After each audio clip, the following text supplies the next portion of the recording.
Ako to budeš poljuljala u svom životu, ko će ti biti oslonac?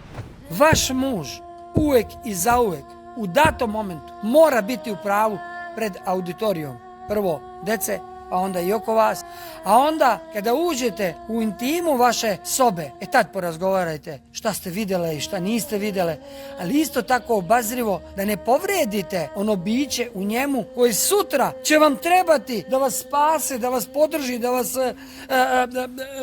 da se oslonite na njega. Ako to budeš poljuljala u svom životu, ko će ti biti oslonac?